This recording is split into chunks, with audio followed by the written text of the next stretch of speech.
Thank you very much. It's such an honor to be here today, and thank you for taking time out of your schedules to come. What a beautiful day, sunshine, Oregon. I'm so glad to be here with you today. Again, my name is Dr. Carmen Thompson. I'm an instructor here in the history department, teaching African-American history, U.S. history, and historical skills and methods. So it's a wonderful day to talk about African-American history. My talk today is African-American history from pedagogy to praxis. And before I get started, I want to thank the Founders Week Committee for selecting me, Jeff Triplett, my division dean, Loretta Goldie. I want to thank them for having me, and my colleague, Greg Meyer. It's quite an honor, and I look forward then to sharing this presentation with you. So in the spirit of Founders Week, thinking about African-American history, okay, so at the Sylvania campus, it actually had been on hiatus up until about 2 years ago when I started it. So I'm into my second year now, and it had been on hiatus. And so I'm proud to be teaching it and to bringing that back to life. So in the spirit of Founders Week and having African-American history be representative of what the kinds of wonderful courses and classes that the Sylvania campus has to offer and PCC in general, this is a very important talk. Okay, so the objective today then is to link the questions that are central to the study of African-American history to PCC's objectives and student success. And that's what we're going to be focusing on today. So what is African-American history? Many of you obviously will have a general idea, but it's the study of the broad range of actions and experiences of African Americans in the course of American history from African origins to present. So what does that mean? That means thinking about African culture, right? And so African culture is a diverse culture. It's a broad range of experiences of people of African descent. This is important to understanding African American history as the early Africans in the continent arrived as not only slaves, but as persons on ships traveling with the Spanish, and African culture is very central to understanding that. It's a wide-ranging culture.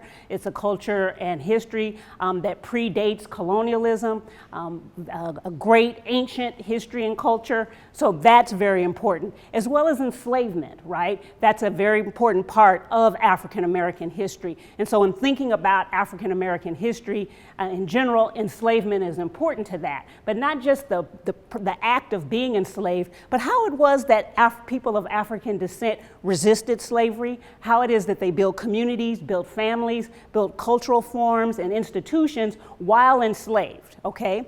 The next thing, obviously, and central to understanding the actions and experiences of African Americans, as I said, resisting slavery, trying to end slavery, the abolition of slavery, and then the ending of Jim Crow segregation. So we know that after the Civil War, that slavery was abolished, but from the period of the Civil War all through to into the early 1970s, we were in this period of Jim Crow segregation, where it was that people of African and African-American descent could not, go in restaurants, separate bathrooms, various other things like that. That was that period of Jim Crow segregation. So I'm thinking about the actions of African-Americans. How is it that they then work to end that?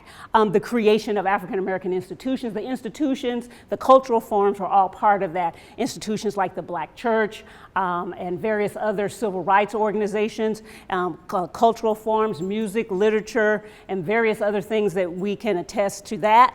And then the migration of African Americans between World War I and into the early 1970s. Over 7 million African Americans left the South to the North to get a better life for themselves outside of the South, and the racial discrimination and segregation that was taking place in that. So understanding how it was that African American people worked to make a new life for themselves, voluntarily migrating from the South to the North to have a better life for themselves. And then of course the Civil Rights Revolution that many of us know about. So these are all things in thinking about what is African American history.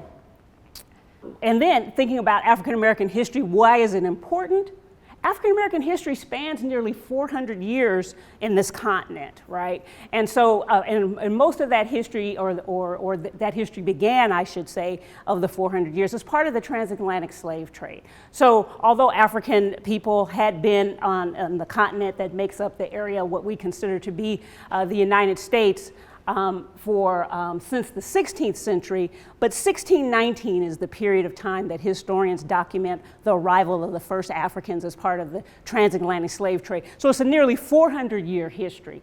But that history, though, is important to American history because it reveals kind of the contradictions in American society, that we then are a society that says that we're about freedom and equality, but yet we had enslavement at the same time. So how it was that African American people were trying to navigate that and get rights for themselves all is a part of the way in which we understand the experience of American history and the experience of democracy. And so the rights that African American people were fighting for within this context not only reveals the contradictions of American democracy, but actually a unique and true vision of democracy about what American history is all about. And then this link between social justice and freedom and liberty in America, you find all of that in the African American experience as they were struggling to be more free and to have more rights that are guaranteed to everyone as part of the American Constitution. And speaking of that, on Saturday is the 60th anniversary of the Brown v. Board decision, right? And that's very important, that said racial segregation in public schools is unconstitutional, fought for by Thurgood Marshall and the NAACP and the courts, right? I consider myself standing on the shoulders of that fight, right? That because of the Brown decision, I'm here standing before you teaching at this wonderful institution. And if you look around the room at the diversity of people in the room and the faculty, the students that you have, it's because of the Brown decision that allows me as an instructor, African-American woman, to be able to not only be here as an instructor, but to teach the diverse student body that we have, which is part of the values. Not only that, thinking about African-American history and its link between democracy and also providing a vision of the contradictions of American democracy. This summer as well is the 50th anniversary of the Civil Rights Act. Again, saying that it's affirming the right in the 14th Amendment for African Americans to have rights in the public accommodations, whether it be movie theaters or restaurants. This summer is the 49th anniversary of the Voting Rights Act in 1965 that affirmed the rights of the 15th Amendment for African Americans to have the right to vote.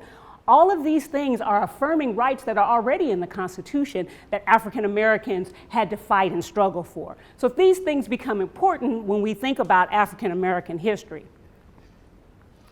So just to tell you a quick, brief synopsis about the early African Americans, this is my area of expertise for my research, and just to tell you something about who early African people were, because this is really central to understanding the African American experience, is to understand early Africans. That prior to 1640, nearly all of them were born in Africa, particularly West Africa. We know that the majority of those early Africans came out of the Luanda region of Angola. And most of them were enslaved. By 1720, in the 18th century, over half of them were African-born, telling you that the experience of African culture was rich in the New World through the 18th century. And they came with various different, from regions of West Africa, different cultural ways, different ways of knowing, helping you to understand that the early African experience was rich and it was varied, but also too the way in which all of these cultures of the African experience came together to help form kind of this African American identity within the context of the slavery experience and adapting to the Americas. And that within that experience, the African experience then influenced and took shape around other cultural and ethnic experiences with other groups of people in the country. So all of this kind of helps us to understand kind of African American history and its richness in this country. So, key questions to understanding African American history that we're going to talk about today is the role of Africa. Okay, and that's extremely important to understanding African American history, because Africa is a point of contention where Africa was taken out of history deliberately for a variety of political reasons. So the role of Africa is a key question. The strategies that African Americans had for resisting and ending slavery becomes important. The collective political change that African Americans developed in the strategies in order to become freer and have equal rights and citizenships. The strategies for ending racial inequalities, the strategies for building Black social institutions and organizations, and the strategies for social, political, and economic self-determination. All are important questions to understanding African American history. So what I'm going to do in this lecture is to talk about the ways in which understanding African American history is really key to the Portland Community College's values for preparing students for their role as citizens in a democratic society and a changing global society. All of these questions about the African American experience and how it was that they came to the country under bondage and created cultural forms and resistance and communities and institutions are all important questions that help students kind of grapple with their own role in the world as global citizens, and a commitment to diversity, how it is that African people arrived here as a variety of group of people kind of forming a whole African American people, kind of adapting a different identity, I think is important to the students here at PCC, and thinking about diversity and being responsible members of the community, how it is that activism that's so important to African American history is an important institutional value of PCC. Student success is important, so how it is that students are successful, great teachers, great faculty that we have to prepare students for whether it's a transfer degree or whether it's skill development. African American history is central to that. And as well as I said, diversity, the rich learning and lifelong learning opportunities that students have by having a rich faculty and staff are all present within understanding African American history. So when we try to meld together the theory and teaching of African American history with the lived reality, the praxis, putting into practice theories and ideas on African American history to understanding then the values of Portland Community College and their goals, I'm going to talk to you about how these things are linked together and how they're important. So the role of Africa to African American history is extremely important in preparing students for citizenship, because it's a global focus, right? That in understanding students and their experiences, whether they could come from a home where it's poverty, where they're unprepared, first generation students, all of these things are important for thinking about how it is that students can bring whatever cultural capital that they have to their studies. And so thinking about how it was that African people arrived over with certain skills and abilities to kind of aid their adaptation to the new world. Students also have certain skills and abilities that are important for them. So those are some things that we can think about. So the global aspect of it, of thinking about Africa, is important. The adaptability, the way in which they survived, all are important. Strategies for ending and resisting slavery, I think, that are important to African American history, how it was that African American people fought to become more free, built coalitions with other groups of people through abolitionists and through other people who were interested in having a more democratic society, fairness, equality. Those are all things that make students understand in this global society and in their quest to be citizens that it's important to be able to collaborate with other groups and other organizations for having fairness in society. So whether it is this, bring our girls home, a movement that's happening with the people around the world interested in saving the girls in Nigeria, these experiences are important for students in African American history and for strategies of ending racial segregation and slavery, ending slavery, are all important to those questions.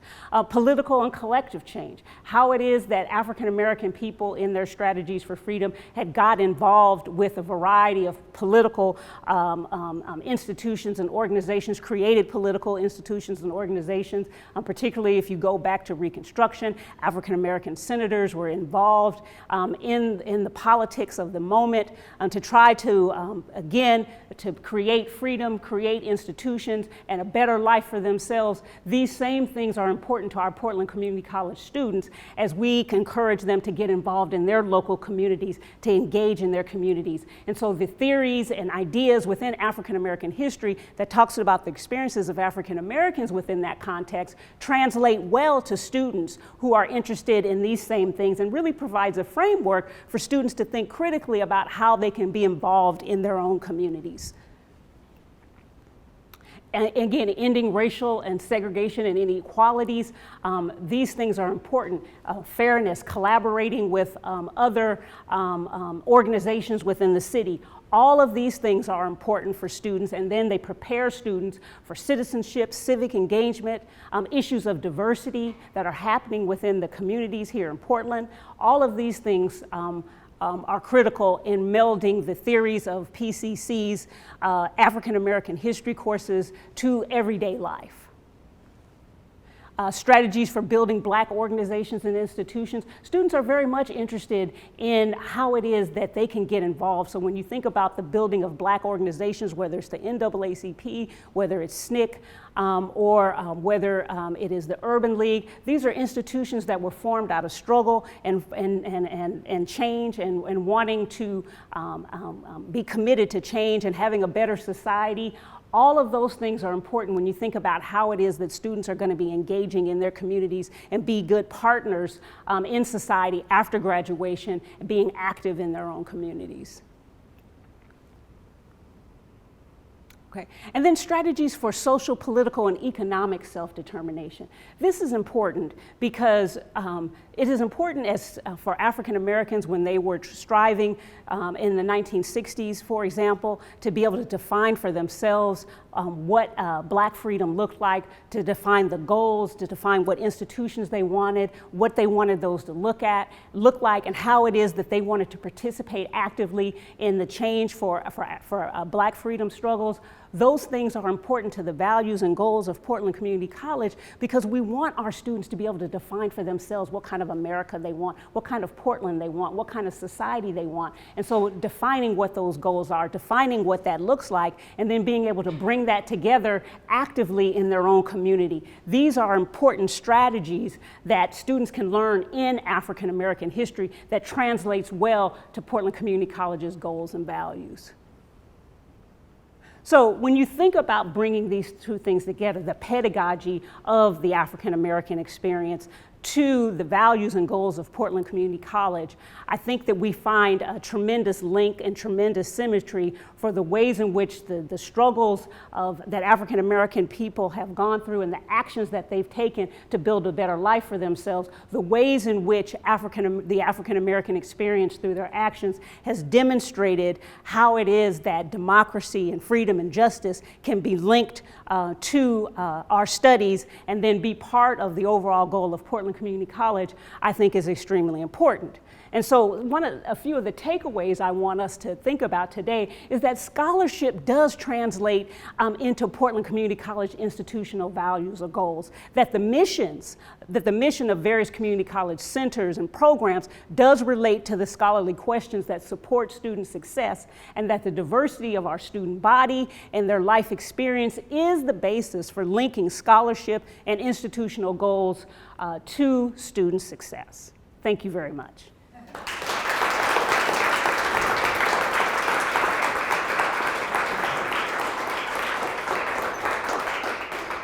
So now I'll open it up for questions.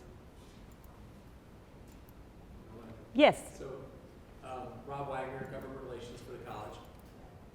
First of all, I want to say what a treat it is to have encouraged you to come back home from the East Coast after all the wonderful scholarship that you've enjoyed in the world, and what a treasure it is to have you as a part of our campus environment. Thank you. Community. So thank you for joining our faculty. It's fantastic to have you. You're such a gem. The question I have is, in recent time, I've read this book in graduate school called American Apartheid. It's sort of there's some sobering statistics about how since the death of Dr. King, there's actually more segregation, African-American, socioeconomic, and racial segregation in America today than there was 40 or 50 years ago. True, yes. And so in recent days, recent weeks, recent months, there's been the Supreme Court decision out of Michigan around ending affirmative action policies. There's been recent dust-ups through the LA Clippers and what happened with Don Sterling's comments and raising of consciousness. But I think there's a question here. There's this disconnect between what we sometimes feel that we're living in a post-racial world, in a post-racial America, and the policies that people are putting in place. I was wondering, as a practice, as an institution, what we can do to continue to raise consciousness about and how we talk about race. Yeah, I think that that's an important question. I would say a couple of things to that. One is that the scholarship that we have in our disciplines on campus have the framework to address those questions. So for African American history, we know that African American people, through their struggles for freedom, have built coalitions with other organizations on the ground, that these grassroots conversations that people were having about change, these were interracial conversations. For those of you who don't know, it's kind of a plug, on Tuesday in my African American history class, and there's flyers in the back, we're going to be having a speaker come who was a former freedom writer, Max Pavzik, to come and talk about his experiences as a freedom writer. That was an interracial coalition. So bringing together people who are interested in social justice, interested in the American society, have a vision for how it is that they want their society to go. Bringing those people together across racial lines, that's where those conversations can happen. And the classroom, the institutions, the various departments and programs that we have on campus, from Veterans Affairs to the Crisis Center, this is a place where these conversations happen. And I think that that's the place where you can have it within our classroom, utilizing the framework for these discussions that are already offered in our disciplines and in the programs that we work with on a day-to-day basis to serve our students. There, good question. Any others? Yes. Quick question. You can get the answer brief. Clearly, the U.S. was not the only ones cornering the slavery trade. Right. How has American history unfolded since those times compared to across the globe? Is the history very similar, or is it pretty? Well, the history of slavery in the United States is different because it was the only race-based slavery. So the issues of race, of why we have to continue to get back to this conversation, is because America has never dealt with that issue. So we're good talking about other countries' experiences on a variety of issues. We don't talk about race in the United States. We think we're already past it. We're already talking about post-racial, and we haven't had a conversation about that. So because that we haven't really dealt with our racial history, because our racial history is kind of unique, because our slavery was really race-based, and the way that our society in many ways is organized is on a racial basis. We look at our census and what's your race. Everything in the United States is about race. Other societies have had slavery, and they have their own forms of discrimination, but the United States is race-based, and it's because of that. And so knowing our history as African American history shows you that it talks about race, it talks about the African American experience, and a lot of that racial problems that we have is kind of on this black-white paradigm as opposed, and everything kind of in between, and it's because of that racial history. So clearly we've advanced, and the experiences of African Americans through the civil rights movement, through their struggles in slavery to end that, to build families, to build communities, all of that is part of the progress in which that has happened, which is why I think African American history is really unique in speaking to the American experience because of that history. Yes. I don't know, is that it? Yes, thank you. Thank you very much. I really appreciate it.